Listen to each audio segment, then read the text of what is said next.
সাগরে বউ খায়, মুন্নার বউ খায়, উত্তমের বউ খায়, কিন্তু আমরা একটু মদে মুখ দিই না, এটুকু বাঁচে তখন আমরা খানিক খাই। হ্যাঁ, মাতাল বলে না। একদিন কত করে দেখেছি।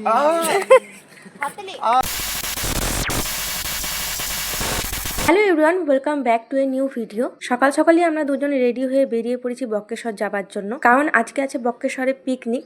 পিকনিকটা হচ্ছে মামার বাড়ি থেকে পরিবারের সবাই মিলে আজকে পিকনিক করব বক্রেশ্বরে। তো 8 ঘন্টার মধ্যে কিন্তু আমরা বক্রেশ্বর পৌঁছে গেলাম, আর বক্রেশ্বর পৌঁছেই চলে গেলাম একদম পিকনিক স্পটে। পৌঁছেই দেখি মামা মেয়েরা সব রান্না করতে ব্যস্ত, আর বাকিরা সব টিফিন খেয়ে বেরিয়ে গেছে ঘুরতে যাবার জন্য। তো আমরাও তাড়াতাড়ি চিকেন পকোড়াটা খেয়ে কিন্তু বেরিয়ে গেলাম ঘুরতে যাবার জন্য। মামি মাসিরা তো সব স্নান করতে গেছে, তো এখন তো ওই পাশে যাবো না, সেই জন্য আমরা হেঁটে হেঁটে মন্দিরের দিকে যাচ্ছি।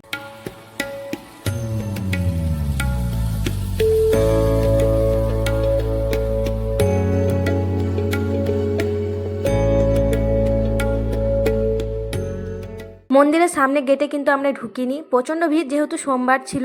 আমরা চলে এলাম শ্মশানের রাস্তায় পেছন গেট হয়ে ঢুকবো বলে। আর আমাদের বক্রেশ্বর একসাথে আসা কিন্তু 1 বছর হয়ে গেলো। আগের বছরই এসেছিলাম, এই সময়ে এসেছিলাম প্রি ওয়েডিং করতে, আর এখন এলাম পিকনিক করতে। জায়গাগুলো দেখে কিন্তু সেই দিনটার কথা খুব মনে পড়ছে।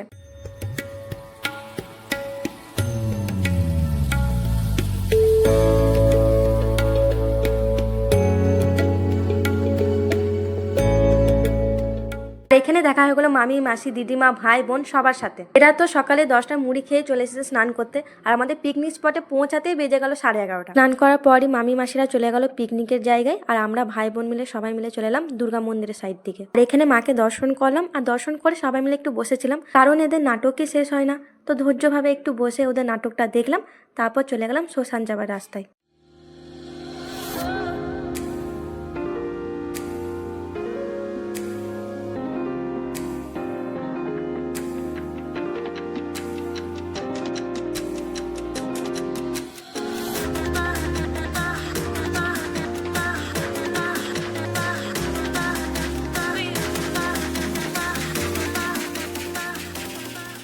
শ্মশানটা পেরিয়েই আমরা কিন্তু পৌঁছে গেলাম সাদা শিবলিঙ্গের মন্দিরে।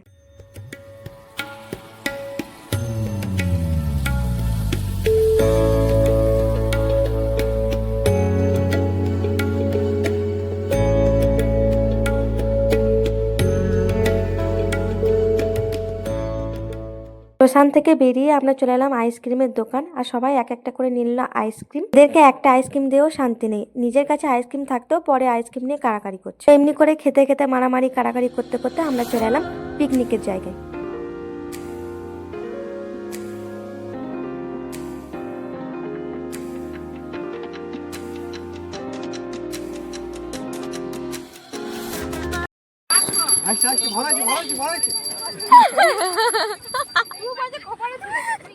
আমরা মদ খাই না, আজে বাজে জিনিস করি না, এক ফুটা না।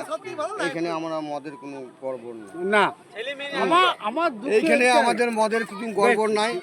এইখানে খাই তো একমাত্র উত্তম মামা খায়,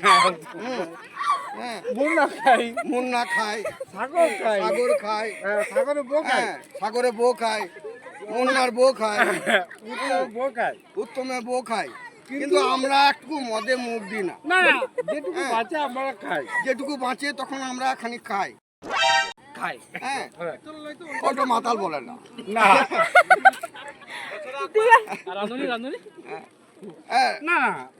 রাঁধুনি আমাদের প্রদীপ থাকে, রাঁধুনি আমাদের প্রদীপ থাকে, ভালো ছেলে, ভালো সুন্দর ছেলে, ও সব কোনো নেশা না। আজকেই এক পিক বেড়ে গেছিল, এক পেক বেড়ে গেছিল। ওইটা সাগরে বইয়ের জন্য ছিল, সাগরে বইয়ের জন্য ছিল। ও পারলে না খেতে, আমরা নমস্কার। আমাদের এই বক্তব্য ছিল। এখানে জানতেই পেরে গেলাম পিকনিকের মূল বক্তব্য আসলে কি। এত বক্তব্য শোনার পর ভাবলাম মনটাকে একটু শান্তি করা যাক, সেজন্য চলে গেলাম আমরা রাধা কৃষ্ণ মন্দির মনটাকে শান্তি করার জন্য। তো পৌঁছেই দেখি বর আগে থেকে মন শান্তি করার জন্য মন্দিরেই বসে আছে। ওর ভুল ধারণা একটাই, যে আমি নাকি ওকে বিয়ের পর শান্তিতে থাকতেই দিই না। তো এখানে আমার বরের মনটা এতটাই শান্তি হয়ে গেল, বর বললো যে আমি একটা গান করব, তো তোমরাও শুনে নাও সেই গানটা।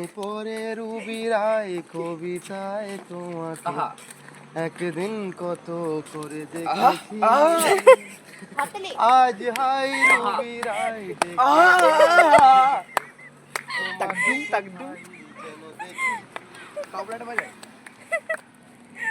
পরে গান শুনে কিন্তু প্রচণ্ড খিদে পেয়ে গেল, সেজন্য বসে গেলাম খেতে।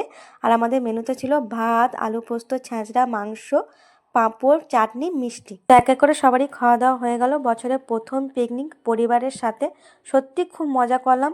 পরিবারের সাথে পিকনিক করা মজাটাই একটা আলাদা। সত্যি আজকের দিনটা খুবই আনন্দ করলাম, সেজন্য আনন্দকে নিয়েই বাড়ি যাচ্ছি। তো আজকে ব্লগটা এত দূরই, দেখা হবে নেক্সট ব্লগে। Tata, bye bye.